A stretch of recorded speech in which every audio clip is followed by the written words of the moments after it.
Hola, salut à tous. Chapitre 24 de Kagabachi est là. Au dernier, on s'est arrêté quand Chihiro et Shiba commencent ce combat contre les Tau. En gros, c'est le groupe de gars rapprochés en fait du père de Akuri. Et apparemment, dans ce groupe-là, il n'y a que ses frères.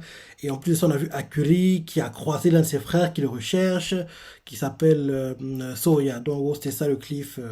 Au dernier chapitre. Ils ont vu que oui, il sera compliqué pour eux de prendre le katana, quoi, parce que oui, c'est dans une dimension parallèle, et en gros, si le père de la Curie, Kyola, est tué, bon, en gros, la dimension va disparaître, c'est ça, donc c'est très compliqué, quoi. Mais on voit clairement que Shiba se dit que s'ils entraînent Akuri pourra réussir à y aller, parce qu'apparemment, il n'y a que les gars de la famille Sanami qui peuvent entrer dans la dimension parallèle, quoi. Donc c'est ce qu'on a eu au dernier chapitre. Allons-y. Première page. Le titre du chapitre, c'est Chasseur. Et chez Chanoumet, les taux unités d'élite du clan Sasami en ont après le sabre imprégné de Chihiro. On les voit qui foncent sur Chihiro et on voit l'un des taux qui fait. On va le savoir bien assez vite. Et là, on nous montre euh, Chihiro se dit dans sa tête. Non, c'est Shiba se dit dans sa tête. Les taux, ils ont tous l'air expérimentés, rien à voir avec les sorciers chez Sojo. Je préfère éviter un combat frontal. Et là, il dit ouvertement, hmm, on est du bagarre finalement. Et là, on voit Kyola, il fait, il semblerait. Et on voit les taux qui se mettent devant lui pour le protéger. Et oui, ils sont tous un peu à acculer, hein, tout ça. Donc, en gros, derrière, Kyola se dit dans sa tête, avec les taux, on peut se battre même face à un sabre imprégné. Et je suis prêt à assumer quelques pertes. Si on peut s'emparer du septième sabre imprégné, alors cela en vaut la peine. Et il continue à se dire, vous saisissez maintenant, vous n'avez aucune chance de nous subtiliser si l'outil. Il se sent dans sa tête, et là, il dit ouvertement, vous êtes venu ici en chasseur, mais la roue a tourné. Et on le voit qui dit ça en souriant, vous êtes désormais les proies. Et dès qu'il dit ça, on voit que Chihiro et Shiba se mettent un peu sur le combat, les taux foncent sur eux, Shiba fait. Ça bug. Shiba fait. Ça ne vaut pas le coup de combattre. On se retire. Et Chihiro fait. Non, ça surprend Shiba d'entendre ça. Il se dit dans sa tête. Chihiro. Ça surprend Shiba de voir que Chihiro veut se battre. Et là, flashback. On nous montre une discussion entre Chihiro et puis Shiba. Où en gros, dans la discussion, Shiba fait. Apparemment, les Kaminabi vont participer aux enchères pour Sinuchi. Et Chihiro lui répond derrière. Tu penses que ça va aller pour Azami? Et Shiba fait. T'en fais pas pour lui. Les Kamnabi, c'est l'État lui-même. Ils pourront injecter autant d'argent que nécessaire. Ils comptent bien remporter Siduchi coûte que coûte.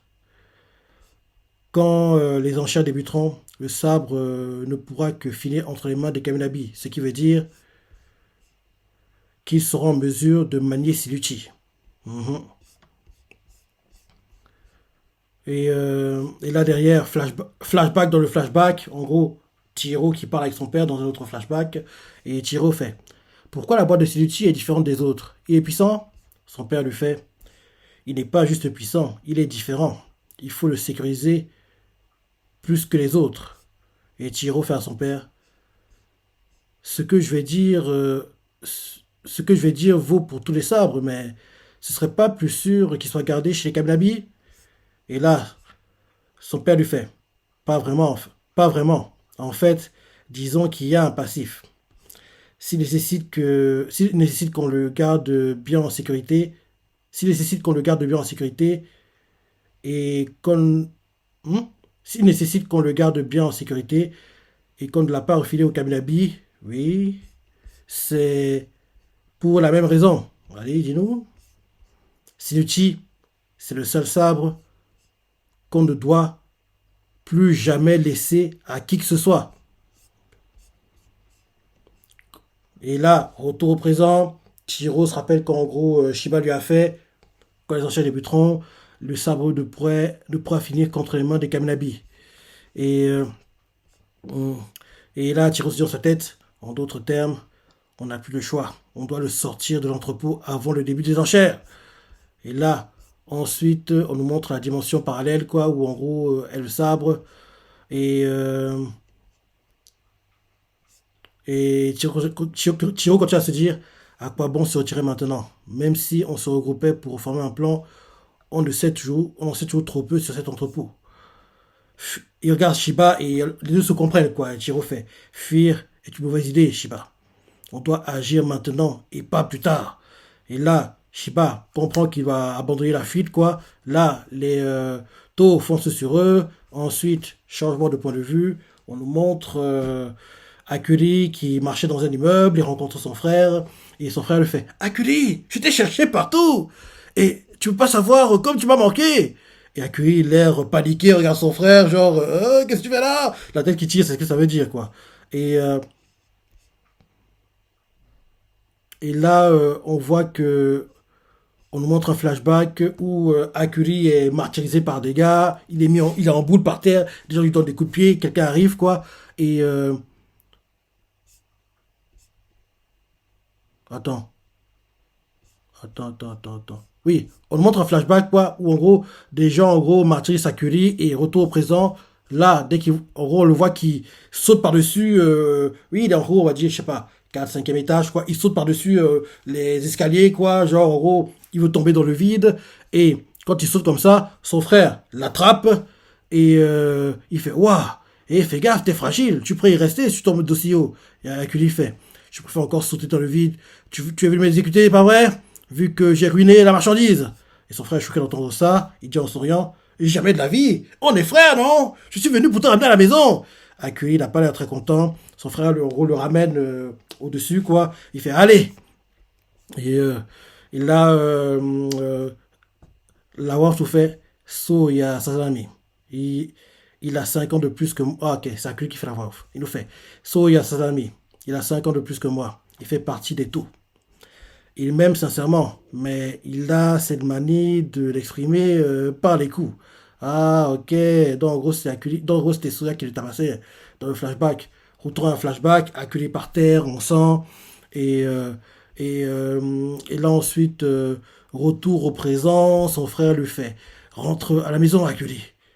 Je parlerai à père. La seule raison pour laquelle tu as désobéi à la femme de Sadami, c'est parce que l'autre marchandise de femme a embourbé ton esprit et t'a rendu fou, pas vrai? Rassure-toi, elle est morte. Tu as retrouvé tes esprits, hein? Son frère met sa main gauche sur son épaule droite, quoi, en gros, il met comme ça, comme si genre, en gros, il veut en gros le calmer, le raisonner, mais la puissance qu'il met dans, en gros, l'empoignement de l'épaule, quoi, c'est assez intimidant, quoi. Donc, lui, d'ailleurs, regarde son épaule, genre, fais gaffe, mon gars. La tête qui tire, il a l'air inquiet pour son épaule. Donc oui, Soya met sa main sur l'épaule, Akuli, il fait, je parlerai à père. La seule raison pour laquelle tu as désobéi à la famille de ses amis, c'est parce que l'autre marchandise de femme a embourbé ton esprit et t'a rendu fou, pas vrai? Rassure-toi, elle est morte. Tu as entré tes esprits, hein? Et Akuli est choqué d'entendre qu'elle est morte. Et là, on le voit qu'il fait non, je ne compte pas revenir. Je ne fais plus partie de cette famille. Et Soya, choqué, fait qu'est-ce qui t'arrive? Pourquoi tu cherches encore?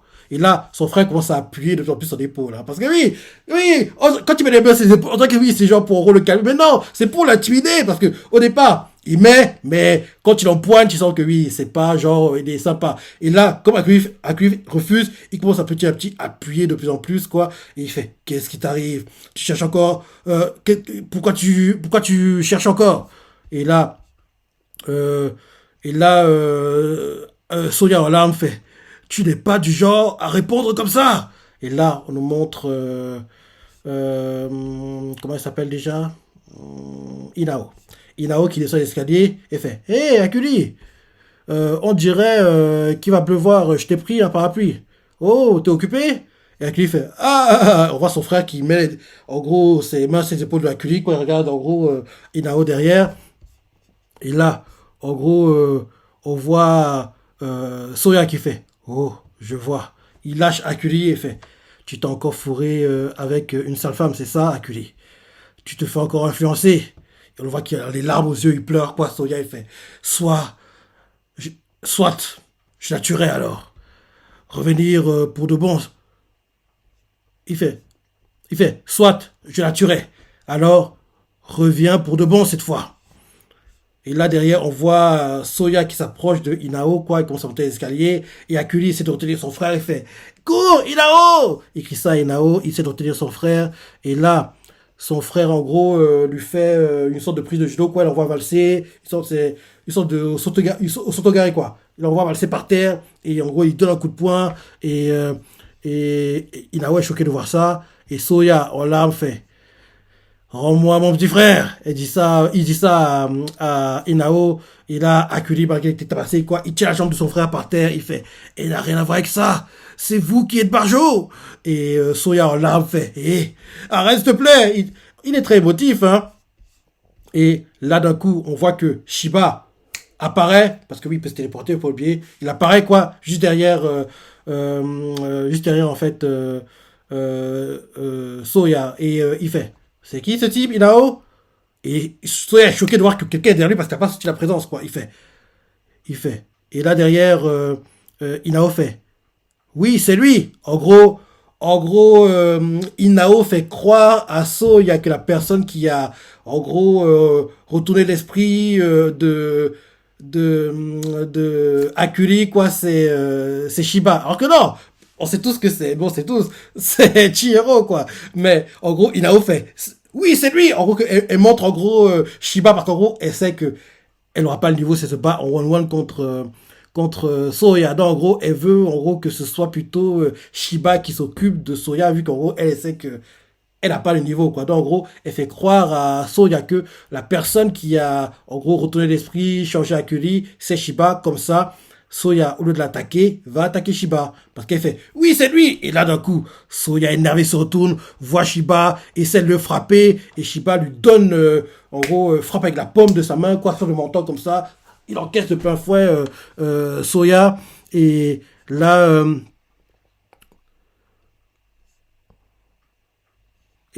Shiba fait, allons là où on aura plus de place. Après l'avoir frappé au menton comme ça, il empoigne par le col. Il fait, allons où on aura plus de place. Et là, il se téléporte dans les airs, quoi, au-dessus de l'immeuble. Ils sont en train de tomber. Ils sont en train de tomber, quoi. Ils sont en train de tomber. Et là, on voit Soya en larmes, en sang. Il fait, rends-moi mon petit frère. Et là, je sais pas si dans sa tête, Akuri a été dans l'entrepôt. C'est une source précieuse d'informations.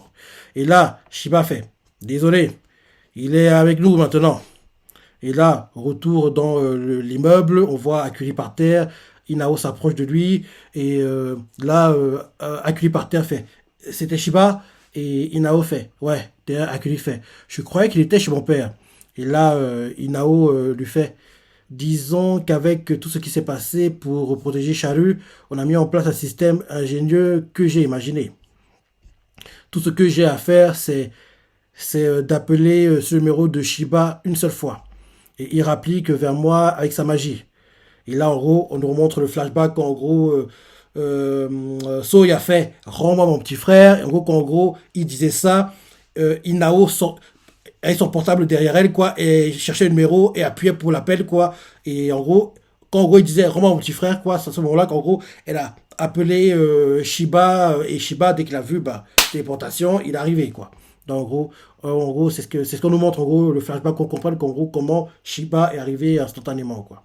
Donc, ouais, fait ingénieux, hein. Et là, ensuite, on retourne à Chihiro contre les taux, et Chihiro se défend comme il peut, et là, flashback, avant que Shiba ne parte, et là, Shiba voit le portable, il fait, cet appel, c'est Nao, et Chihiro lui fait, vas-y, et Shiba lui fait, t'as un plan? Et Chihiro fait, je vais me débrouiller. Et là, derrière, Shiba part. Et donc, Chihiro, maintenant, il est seul, quoi. Il se bat contre tous les taux. Il est encerclé. Il riposte. C'est combat plutôt équilibré jusqu'ici. Personne ne prend le dessus. Mais l'avantage du nombre pourrait, sur le long terme, se retourner contre Chihiro. Mais jusqu'à maintenant, c'est plutôt équilibré. Personne n'est blessé gravement. Oui, un combat plutôt équilibré. Un combat plutôt... Attends. Chihiro l'a blessé, apparemment? Attends. Oui, Chihiro l'a blessé apparemment.